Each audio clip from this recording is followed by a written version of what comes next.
Logen heard a great roar, faint and far away. Light came at his half-closed eyes, as though the fight was opened up wide. Shadows flickered. A great boot squelched in the filth in front of his face. Voices bellowed far above. He felt himself grabbed by the shirt, dragged through the mud, feet and legs thrashing all around him. He saw the sky, painful bright, blinked and dribbled at it. He lay still, limp as a rag. "Logen, you all right? Where you hurt?" He croaked, then started coughing. "Do you know me?" Something slapped at Logan's face, slapped some sluggish thought into his head. A shaggy shape loomed over him, dark against the bright sky. Logen squinted at it. Tull Duru Thunderhead, unless he was much mistaken. What the hell was he doing here? Thinking was painful. The more Logen thought, the more pain he was in. His jaw was on fire, feeling twice the size it usually did. His every breath was a shuddering, slavering gasp. Above him, the big man's mouth moved, and the words boomed and rang against Logan's ears, but they were nothing but noise. His leg prickled unpleasantly, far away. His own heartbeat leapt and jerked and pounded at his head. He heard sounds, clashing and rattling, coming at him from all sides, and the sounds themselves hurt him, made his jaw burn all the worse, unbearable. "Get!" The air rasped and clicked, but no sound would come. It wasn't his voice any longer. He reached out with his last strength, and he put his palm against Tull's chest, and he tried to push him away, but the big man only caught his hand and pressed it with his own. "It's all right," he growled. "I've got you." "Aye," whispered Logen, and the smile spread out across his bloody mouth. He gripped that great hand with a sudden, terrible strength, and with his other fist he found the handle of a knife, tucked down warm against his skin. The good blade darted out, swift as the snake and just as deadly, and sank into the big man's thick neck to the hilt. He looked surprised as the hot blood poured from his open throat, drooled from his open mouth, soaked his heavy beard, dribbled from his nose and down his chest. But he shouldn't have. To touch the bloody nine was to touch death, and death has no favorites and makes no exceptions. The bloody nine rose up, shoving the great corpse away from him, and his red fist closed tight around the giant's sword, a heavy length of star-bright metal, dark and beautiful, a righteous tool for the work that awaited him. So much work. But good work is the best of blessings. The bloody nine opened his mouth and shrieked out all his bottomless love and his endless hate in one long wail. The ground rushed underneath him, and the heaving, writhing, beautiful battle reached out and took him in its soft embrace, and he was home. The faces of the dead shifted, blurred around him, roaring their curses and bellowing their anger. But their hate of him only made him stronger. The long sword flung men out of his path and left them twisted and broken, hacked and drooling, howling with happiness. Who fought who was none of his concern. The living were on one side, and he was on the other, and he carved a red and righteous way through their ranks. An axe flashed in the sun, a bright curve like the waning moon, and the bloody nine slid below it, kicked a man away with a heavy boot.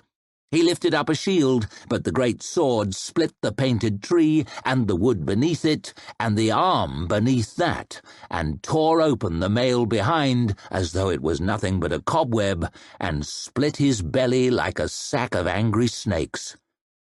A boy-child cowered and slithered away on his back, clutching at a great shield and an axe too big for him to lift.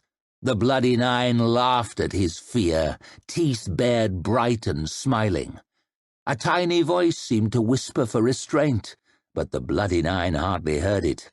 His sword hard swung, split big shield and small body together, and sprayed blood across the dirt and the stone and the stricken faces of the men watching. "Good," he said, and he showed his bloody smile.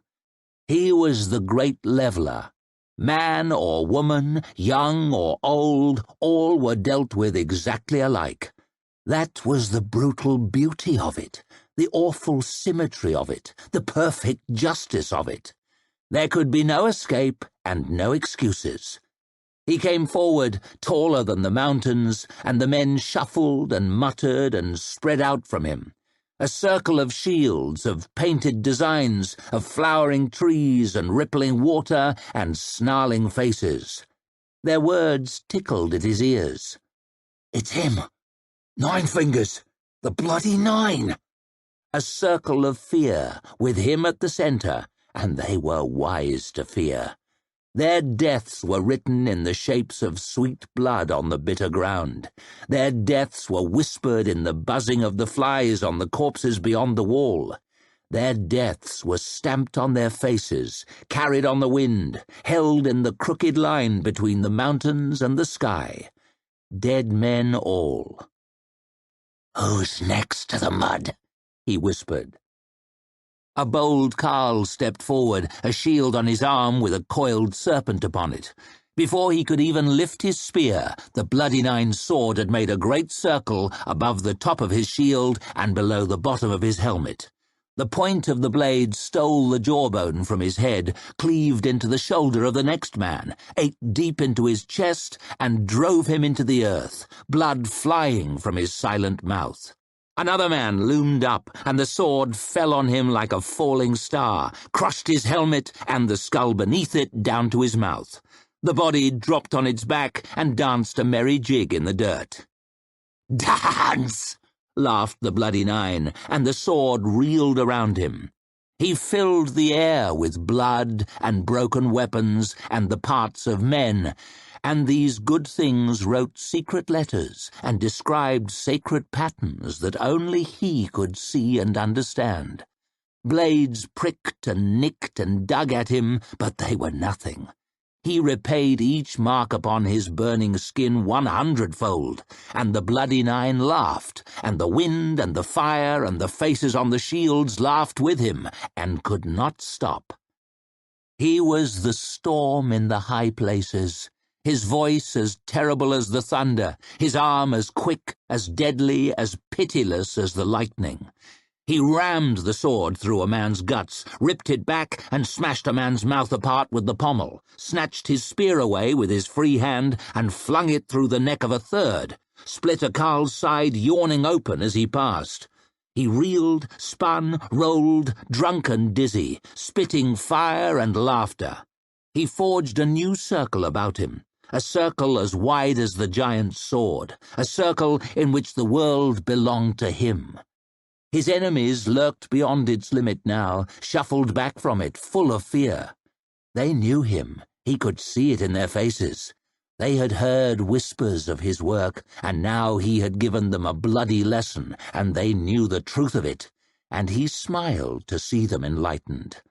The foremost of them held up his open hand, bent forward, and laid his axe down on the ground. "You are forgiven," whispered the bloody nine, and let his own sword clatter to the dirt. Then he darted forward and seized the man by his throat, lifting him up into the air with both his hands. He thrashed and kicked and wrestled, but the bloody nine's red grip was the swelling ice that bursts the very bones of the earth apart. "You are forgiven!" His hands were made of iron, and his thumbs sunk deeper and deeper into the man's neck until blood welled up from under them, and he lifted the kicking corpse out to arm's length and held it above him until it was still. He flung it away, and it fell upon the mud and flopped over and over in a manner that greatly pleased him. "Forgiven." He walked to the bright archway through a cringing crowd, shying away like sheep from the wolf, leaving a muddy path through their midst, strewn with their fallen shields and weapons. Beyond, in the sun, bright-armored horsemen moved across the dusty valley, their swords twinkling as they rose and fell, herding running figures this way and that, riding between the high standards, rippling gently in the wind. He stood in that ragged gateway, with the splintered doors under his boots and the corpses of his friends and of his enemies scattered about him, and he heard the sounds of men cheering victory. And Logen closed his eyes and breathed.